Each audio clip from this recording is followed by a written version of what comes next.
they're having some fun, you know. Sega's kind of. But where's the Shadow the Hedgehog remaster? I want to shoot. I want to play as a hedgehog. I want to be running around with Uzis. I want to be a hedgehog with Uzis.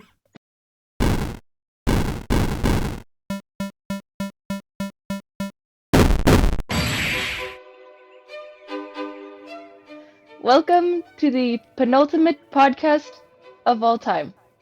Of all time, more podcasts. No more podcasts after this. Well, after the next podcast. After the next podcast. No more podcasts. No more podcasts. I mean, at least of this season. At least of this season. I'm gonna need my webcam to stop doing autofocus. Anyways, welcome everyone to episode 12. I think this is the first time we've reached 12 episodes in a season. 11 was the previous amount. I think 11 was the previous maximum amount that we had. So we are now officially in uncharted territory. So we're at 12. Next episode will be the finale. So this is the last normal episode, whatever that means. Court. There is no normal. There is no normal here. There is no normal in bossing, say. Court is still struggling with his Dominican Republic schedule. I don't imagine we will see much of Court the rest of this season. As far as we are aware, he will not be participating in the finale, but he could surprise us all. I don't know. I don't know. But Everything changed when Court. Everything changed when Court went to the Dominican Republic.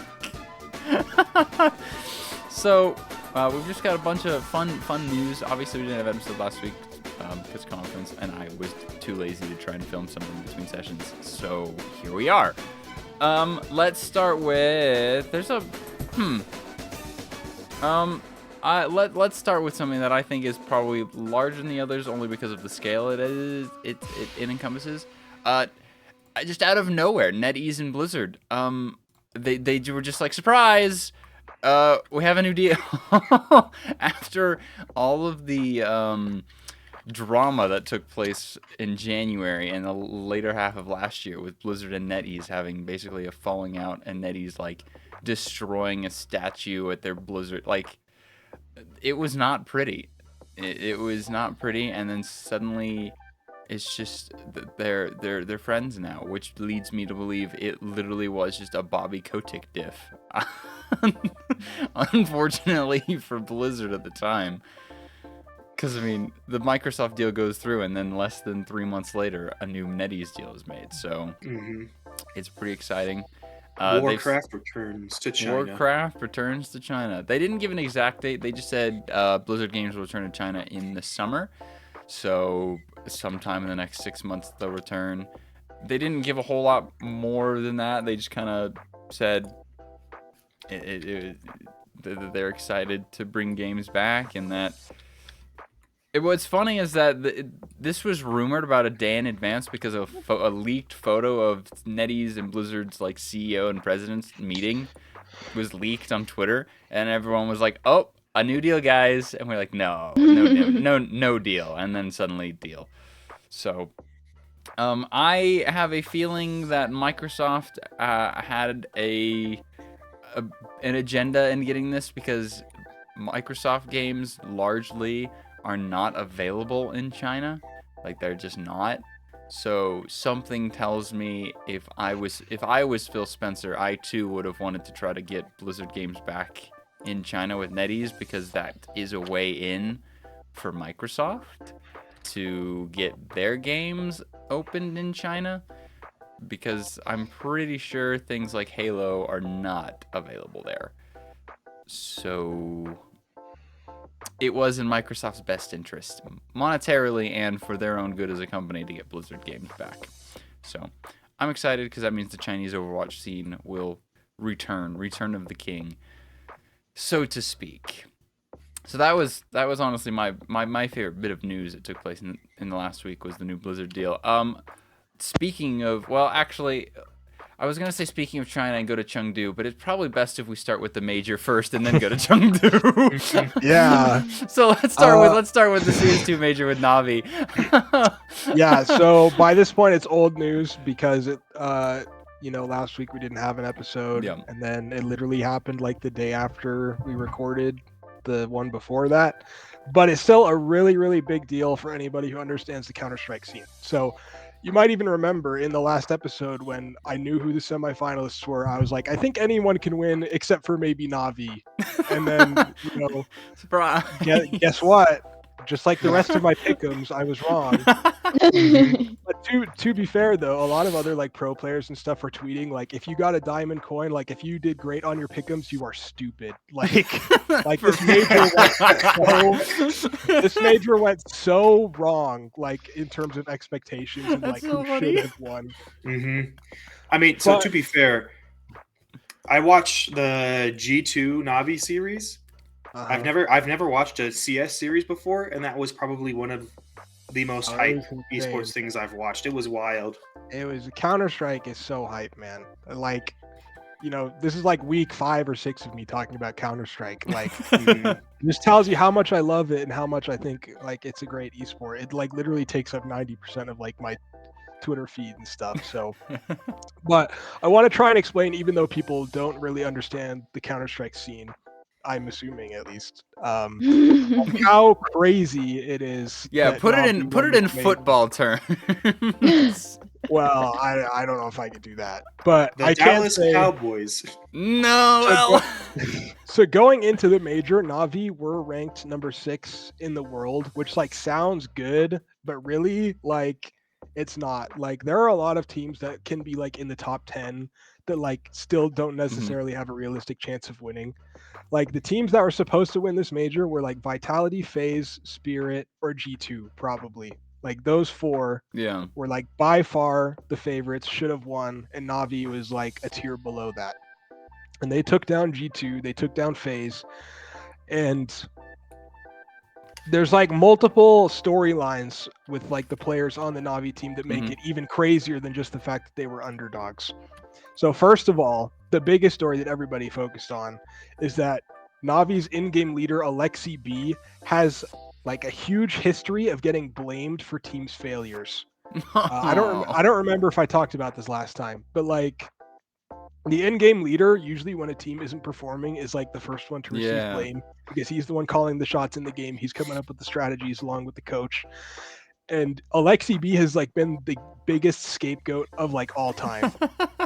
And he doesn't deserve it. And people are finally starting to recognize that because his team, not right before this, but 2 teams before this, he was on G2 with Nico, who's like one of the greatest Counter-Strike players of all time. And there was like this narrative that came out that like Nico didn't believe in Alexi, even though he took them to like a grand final of like a huge tournament. He's like, Nico kicked Alexi wasn't good enough for Nico. And then Alexi just had like his whole redemption arc in this major, winning a major with this team that nobody expected him to win with, and just like out-calling Kerrigan on FaZe, who lots of people regard as like one of the greatest, if not the greatest, in-game leader of all time. So huge redemption arc for Alexi B. He had also taken a team to a finals of a major in 2019 and lost. But it's just great because everybody's like, Alexi's like the GOAT IGL, like he's so insane. Like okay, everybody who kicked Alexi before is in shambles right now. Like, that's crazy. Especially G2. I'm so happy that he beat G2. So that's one thing. A second thing is Navi previously had the greatest Counter-Strike of all time, the greatest Counter-Strike player of all time on their team, Simple, for like years and years and years. And like shortly prior to this major, like 6 months ago or something, when CS2 like just got released, Simple's like, I'm benching myself, I don't want to play CS2. So Navi had to literally replace the GOAT and still try to like be a competitive team. So this guy comes in named Wonderful, who's like a good player. He was on Spirit previously, but it's like he has to replace the GOAT and like perform. And he did, and Navi won without Simple, which is crazy. And then there's another like last storyline, the last major in Paris, a tier 2 team that nobody expected to do anything, Gamer Legion, made it all the way to the finals, largely due to the performance of a player named Imma, or IM is his name. And he was like contending for MVP, like if they had won. And Navi signed him after the major, even though he's like generally speaking a nobody outside of this one tournament run. And he had been performing terribly for like weeks and weeks and weeks and weeks. And he's getting so much hate. Everybody's like, kick Imma, like he's not as who we thought he was. And granted, like he didn't necessarily perform the best on his team. Like he didn't have a great tournament. But just the fact that this guy, he's been to 2 majors and he's made it to the grand finals both times, and one of them he won. Hey, I mean that's 100%. So, like, yeah.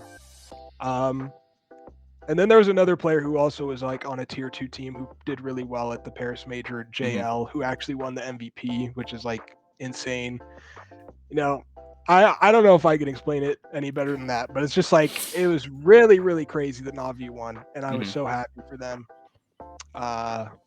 Yeah, and Counter-Strike is a hype esport, so It was pretty hype, I'm not gonna lie. I haven't watched much Counter-Strike. yeah. It's pretty hype. Well, you could watch Counter-Strike right now because there's a tournament going on in China. Speaking of China, yeah, the semifinals just wrapped up this morning. They were happening at like 1 and 4 a.m. I tried to catch. Yeah, that is. Yeah, the APAC Classic.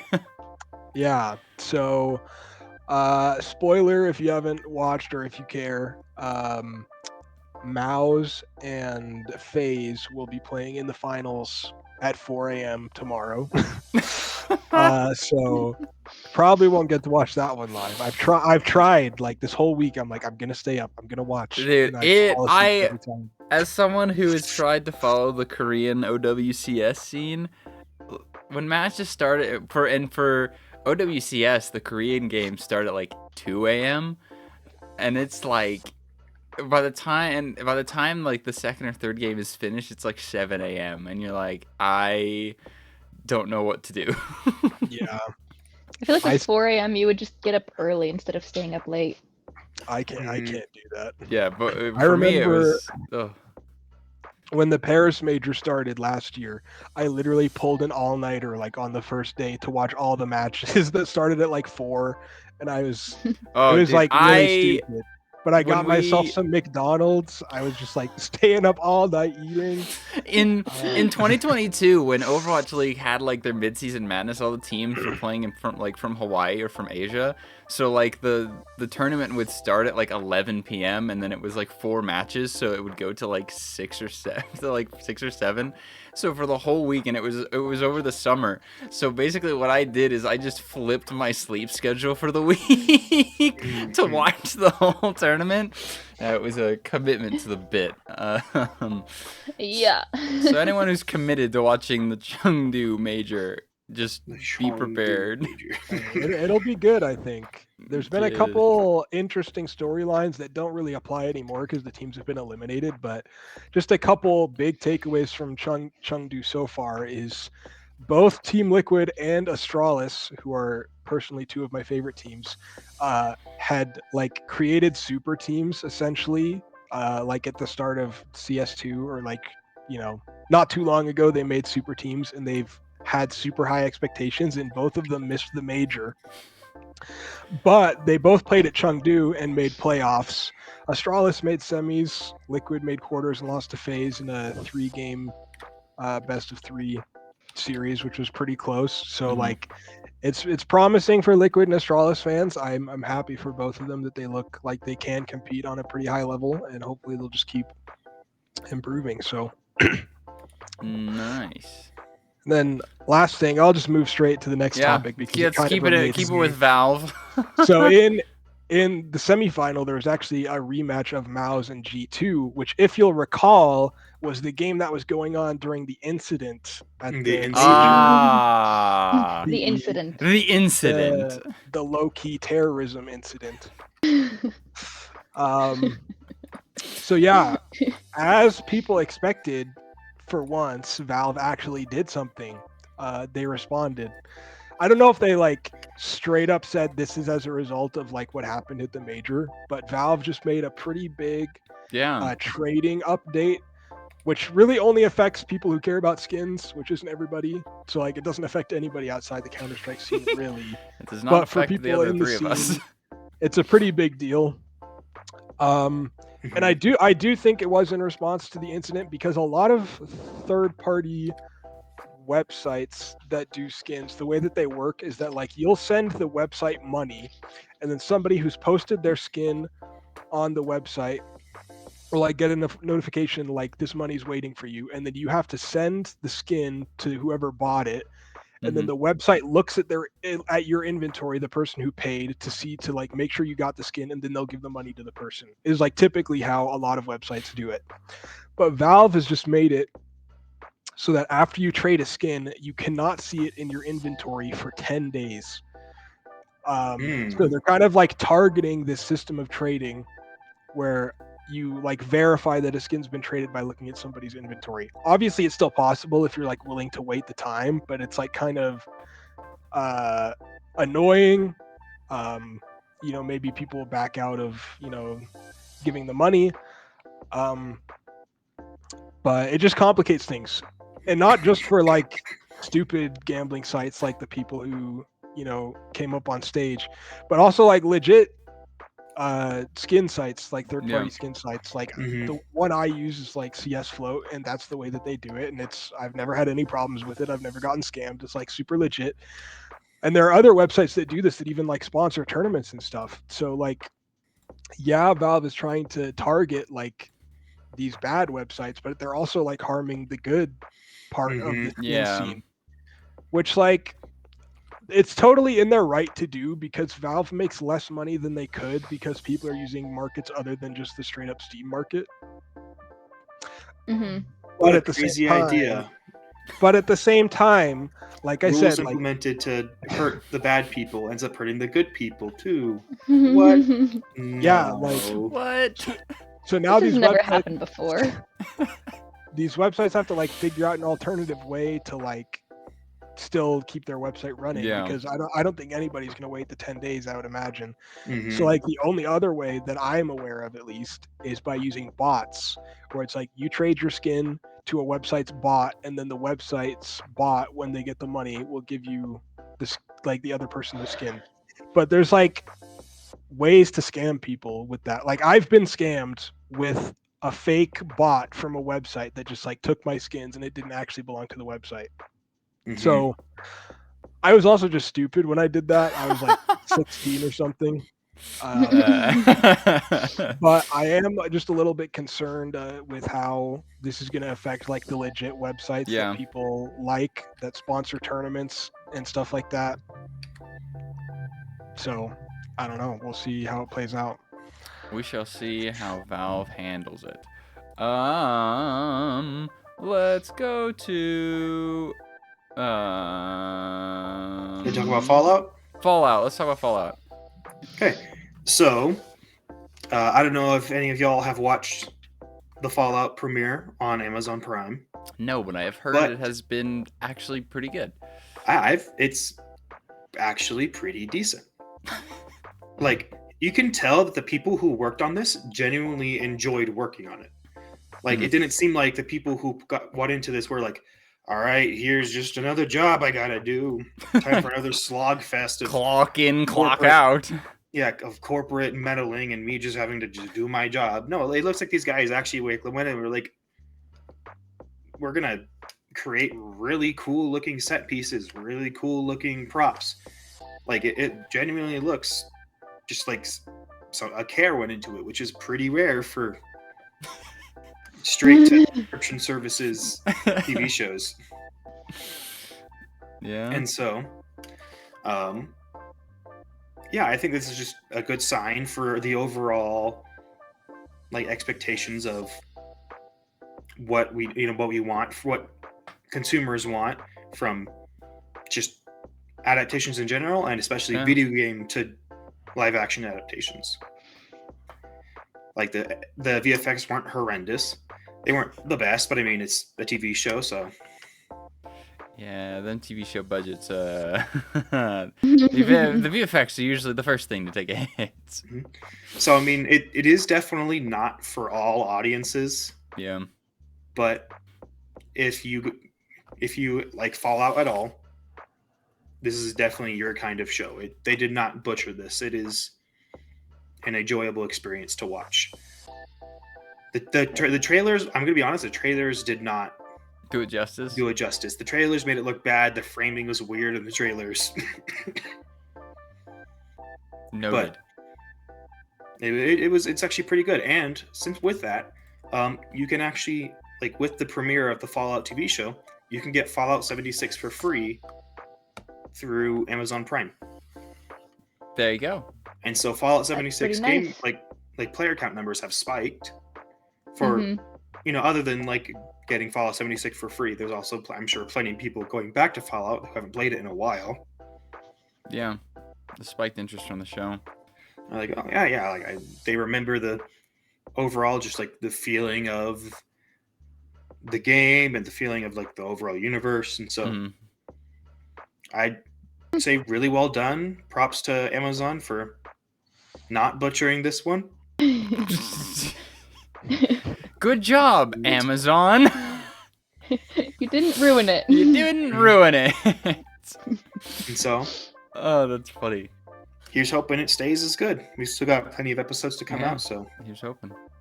On the topic of video game media, though, okay, I mean, it's related, unrelated, but it's a segue into it. So the Sonic 3 filming has wrapped up, and like as a part of that, maybe not as a part of the wrap up, but it just kind of happened to coincide. Sega announced that like 2024 is like the year of Shadow the Hedgehog. I don't know like it's why like they did Nintendo it. did like the year of Luigi. Yeah, they did like, but so like they then like Sega and just like officially declared this the year of Shadow, and so there's like a ton of stuff they'll be doing this year to like kind of commemorate this. So like both of like their mobile game Sonic Forces and Sonic Dash will include events where people can play as Shadow variants. Shadow's motorcycle will be at like MotoGP in Austin, and then in the UK in August. And apparently in the movie, like Sonic and Shadow fight on this motorcycle. I don't know. The trailer hasn't been released officially, so that's just rumors. The Sonic Symphony World Tour that's going on right now includes some Shadow songs, not just Sonic's songs. There's a Shadow the Hedgehog Lego set as well for anyone who is into who wants onto that. And then in the fall, they're doing a remaster of Sonic Generations with Shadow involved as well. So like they're having some fun, you know. Sega's kind of. But where's the Shadow the Hedgehog remaster? I want to shoot. I want to play as a hedgehog. I want to be running around with Uzis. I want to be a hedgehog with Uzis. Gosh, Sega, how are you gonna use this year for Shadow and not remaster his game? You'll just remaster Sonic's game and toss Shadow in it. So like all of this kind of just commemorate, just kind of then like it ends up just culminating in the Sonic 3 movie coming out in December with Shadow in it. The trailer was shown at one of the conventions in the last week or so, I think, but it hasn't publicly been released. The only thing that have been talked about is that Jim Carrey is in there, so he's not retired fully. I know that he like retired and then said I would come out of retirement for a movie if the script was really, really good, and then he was like, I will do Sonic 3. So I mean, I mean, the first two movies were good. What we do know is that Eggman has let himself go, so he's fat. We have fat Eggman in Sonic 3. So get hyped for that, I suppose. The Sonic fandom apparently is really excited about that. And the Shadow casting they have not said who's playing Shadow, and even in the trailer, he doesn't speak. So they are like trying to keep this under wraps, which has got to mean that like they have some like big name for Shadow. Like I feel like if they just had like some random, like someone who isn't well known doing Shadow, they would have told us. But like by them not saying anything, it tells me that it's either like Shadow's actual voice actor from the games, or it's someone like Keanu Reeves or something. It's Chris Pratt. It's Chris. He's so cool. With 0 alterations to his voice. Just, hey guys, I'm Shadow the Hedgehog. I'm Shadow the Hedgehog.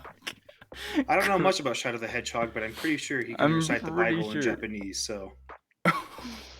What? If anyone gets that reference. No. I don't.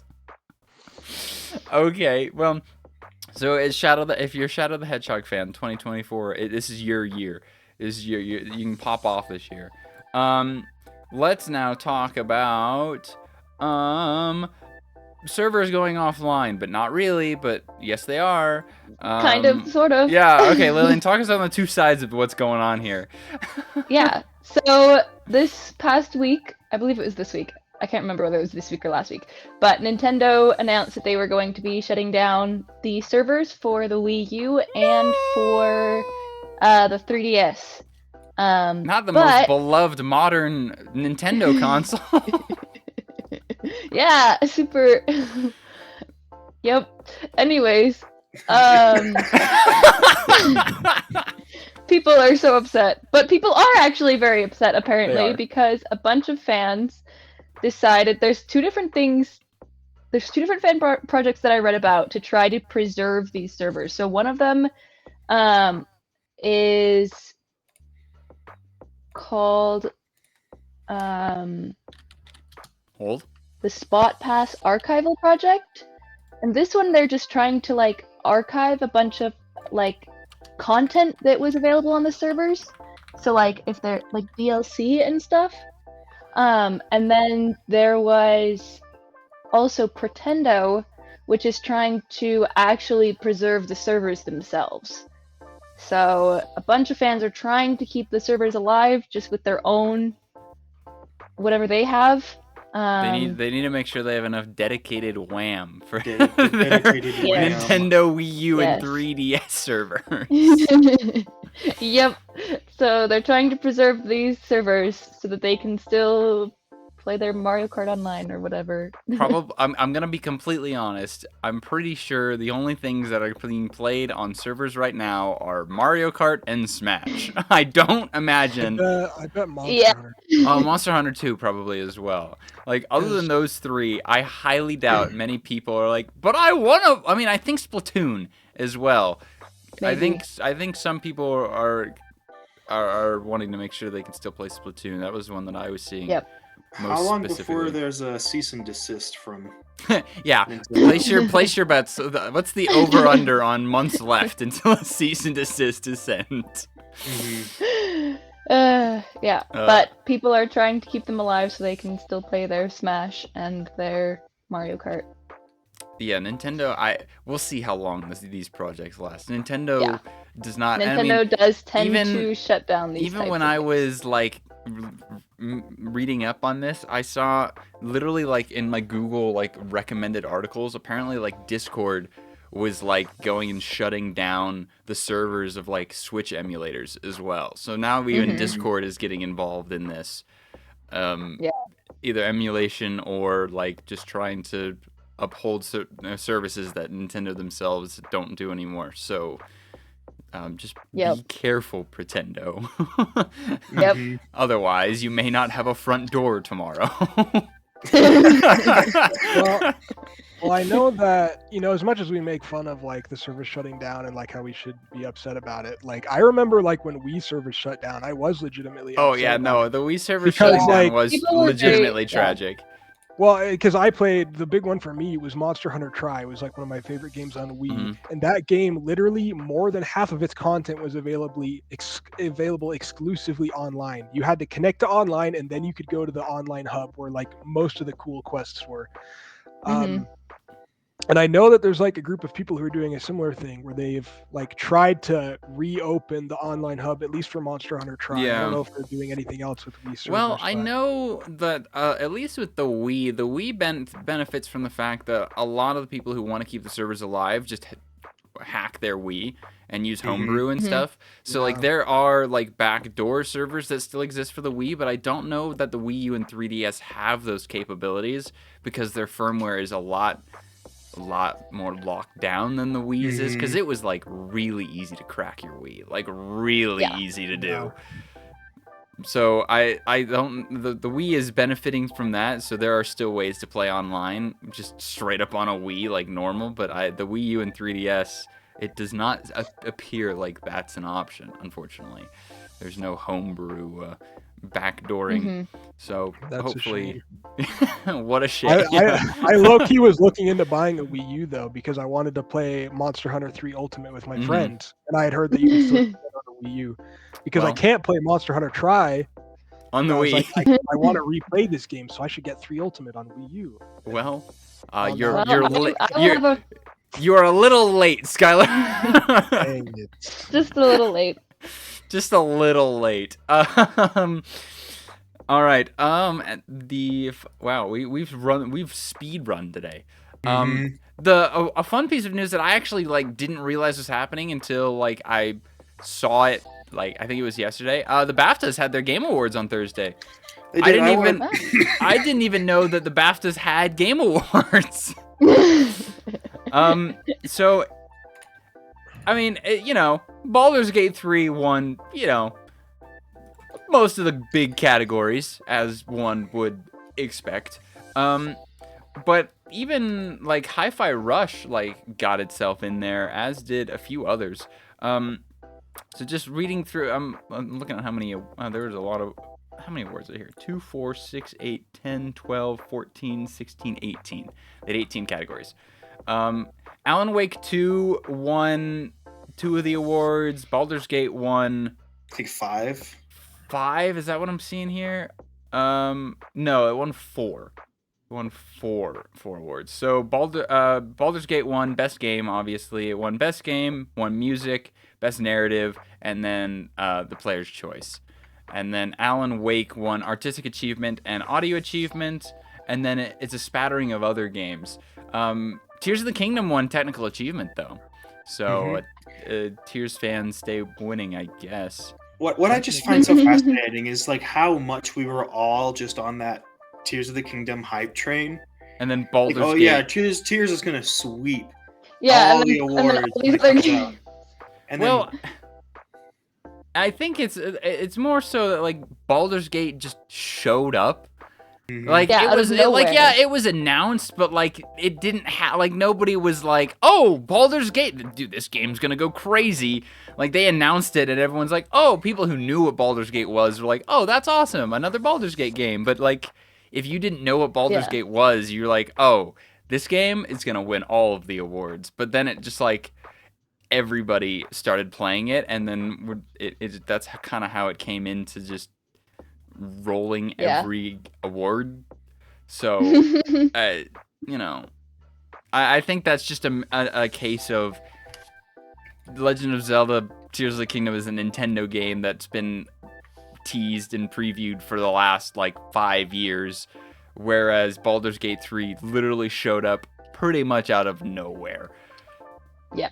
So like, how is anyone else supposed to know? Super Mario Wonder did win 2 awards though for Best Family and Best Multiplayer Game. Surprisingly, that actually was what got Best Multiplayer Game above some other options. Yeah, particularly Baldur's Gate. Yeah. Cyberpunk also got I don't know why. I will say it right now.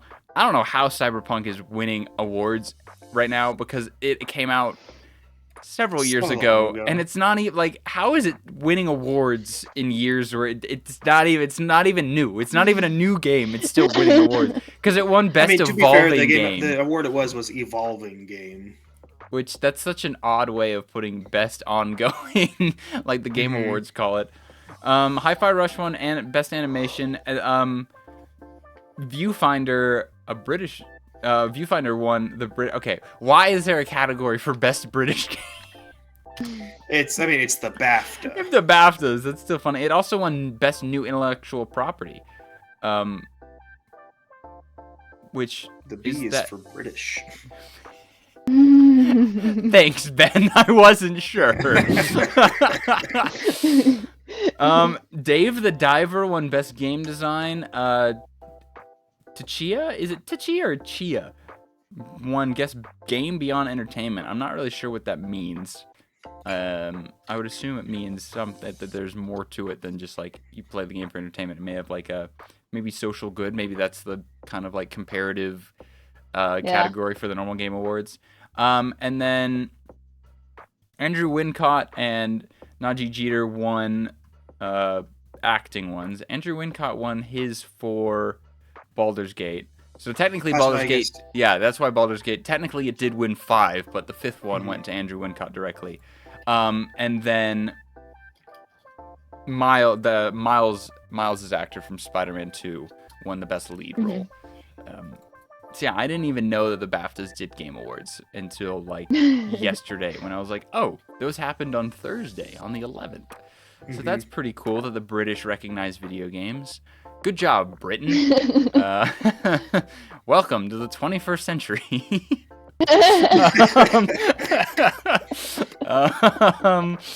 So yeah, that's all we've got.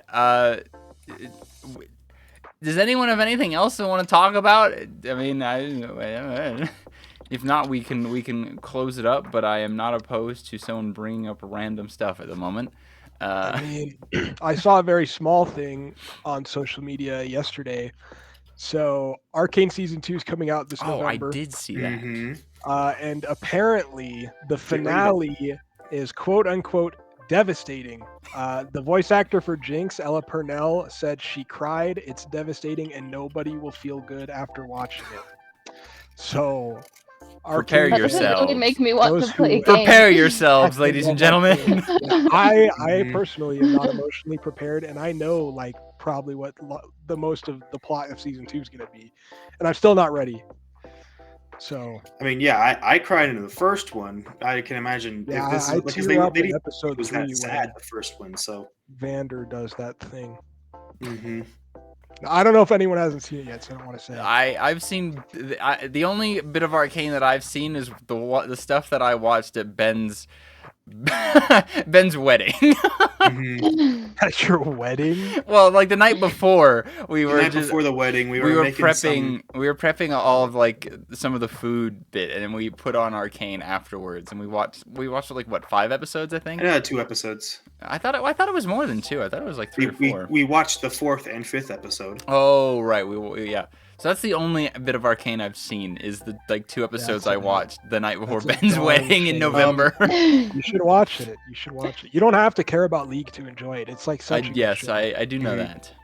I'm aware. I will say Star Wars Outlaws is getting a bit of flack for what they're doing. Dude, okay, actually, wait. Yeah, I was like gonna put it on the agenda, and then like I took it off, and I don't know why. Yeah, so like Star Wars Outlaws, like the new trailer was released, and it like people said it looked underwhelming. Okay, whatever. Yeah. But then it looks like it. But then, like, but that's like whatever. Like, trailers, average. It's hit or miss. Yeah. But yeah, like the price stuff that they're doing, because it's like a normal $70 game, and then they're like, but you can pay an extra $40 to get like 1 extra mission and like cosmetics. Whoa, guys. No thanks. I'm good. And then there's season passes too. Yeah, like in a single player game. Yeah, I guess I was gonna say, isn't Star Wars Outlaws a single player game? He's dying, guys.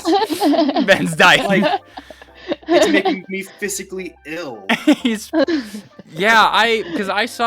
Asmongold was talking about it, and he was like, "This is ridiculous." Single player games don't need battle passes. Like, it's not. I don't know. Like the monetization of that, it's like a $70 game. Like, okay, fine. Unfortunately, that is where the market's at. But then like game, and then pay the price for Helldivers 2 to get the rest of the game. It's I don't know what's going on. You spend another $20 to get some extra cosmetics and stuff, and it's just like.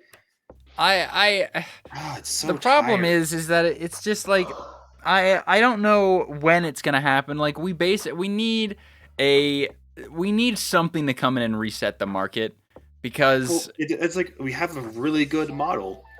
yeah, we have a good model, but like Helldivers 2 has an incredible live service model. Well, see, the problem is that I think what it will take to reset the gaming market is for a AAA company to try and make a game and it flop horrendously only because of its financial model. Like literally, like that's what it's gonna take. Yeah. Is it's not like a bad game because the problem is that a lot of times the things that happen is that the game that's also released is also just terrible. And so people aren't just looking at the money. An actually like half decent game, but like we need it, and it has to be a AAA company that does it because like things like Helldivers and things like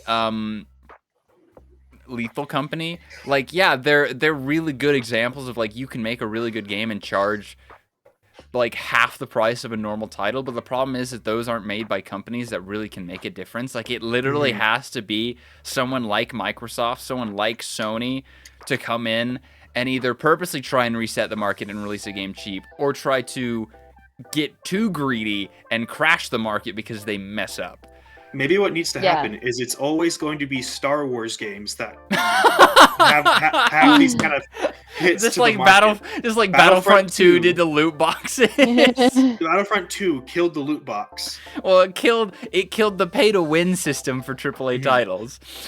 And then so maybe Star Wars Outlaws is going to be the one that kills the freaking battle pass. It kills the season pass for single player games. That, if you're right, Ben, that would be very silly if the Star Wars franchise just turned into the ones market that just reset. The market reset.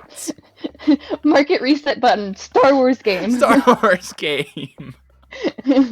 Because, like, I had some desire to get Star Wars Outlaws. I do not have a desire to get Star Wars Outlaws anymore. Yeah, he's physically, like, you know. I honestly forgot that game even existed, I'll be honest. Well, yeah, because it's just kind of been marred in a lot of, like, are we gonna do it? What's that other Star Wars game, too, that they released, like, a trailer for a while back? Star Wars Eclipse. Yeah, that one looked really good. Yeah, that's still happening. Because it's made by the same company that made Detroit Become Human. I don't know if that one's still happening. Skylar, Star Wars Googling. Kind of fell off the face of the earth, but it had as do lots of Star Wars games. But on the topic of Star Wars games, it has been confirmed by the CEO of hold up.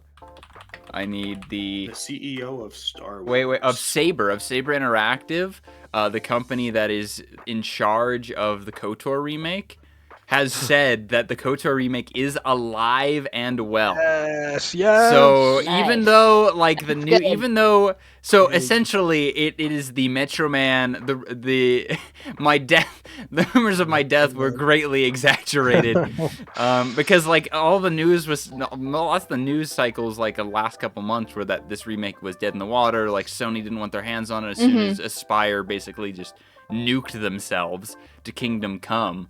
And then it was handed off to Saber, and then basically no one heard anything about it. The Saber CEO just basically was like, no, it is still being worked on. Like, it's being worked on. We can't give any details. Like, the timeline for it is still, like, very up in the air, but it is actively being worked on at Saber Interactive. And honestly, that's all I need. After hearing that it was a potentially dead project, just the fact that it's still being worked on and that the CEO is confident enough by saying it's alive and well, that gives me enough confidence to hope that maybe sometime in the next 5 years we'll get a nice Republic remake. I don't know. By the time we get an update on the Riot MMO, hopefully that game will be out. Right alongside Elder Scrolls 6. So supposedly Quantic Dream, the same guys who made Detroit Become Human, and when we were working on the Star Wars Eclipse game, basically right after Star Wars Eclipse trailer came out, they got bought out by NetEase. Oh! Well, that game's not happening, and if it does, that's gonna be microtransaction littered to Kingdom Come. Yeah. Pretty much every news article I found was like, what do we know about this game? Like, what's the state of this game now? Good Uh-oh. luck. If NetEase is making your game, that game's going to suck. Just like the Marvel shooter that's being made by NetEase. Oh, Get ready for yeah, microtransactions, guys. Woo. No. It is what it is. Well, I guess there's your Star Wars feel, guys. There's your Star Wars stuff. Get ready to watch Star Wars Acolyte in a couple months. What else? It's good. It does not look good. I think it'll be better than some of the other stuff they've put out. Because it's an era that hasn't really been talked about a whole lot. Right before the prequels, so it should be fine. It looks cheesy. It should be fine. Anyways, I didn't even watch the trailer. Anyways, I think Lillian, you were good to take us out. Okay. I don't have it up. One sec. You don't have it memorized someday already. all of you guys will have it memorized. Or at least known well enough that you could paraphrase the it. abridged version. Yeah, the abridged. What? The only things that have to be... Shout out Alan. Shout out Alan. Shout out Ron. Oh, that's funny. Really, you just need to have the email memorized, and yeah, you shout out the people, and then you can kind of say whatever you want in the middle. Knights of the Deep That's has probably a skivvy publication of the... Did you just say a skivvy publication? I hate it here, guys. I can say Alright. Oh no. I've got it now. Sorry. She's got it. Knights of the Deep is a publication of the Daily Universe. We'd like to give a special thanks to Alan Neves and Miles Romney for everything they have done and continue to do to help support us and do this podcast. Also, if you'd like to reach out to us with feedback, for ideas for topics, or just to say hello, you can shoot us an email at knightsofthedeeppodcast@gmail.com. With that, let's sign off. My name is Lillian. I'm in. I'm Ben. My bad. And I mean, we are I the don't Knights know of the if we Deep were Pad. We'll see you all next week.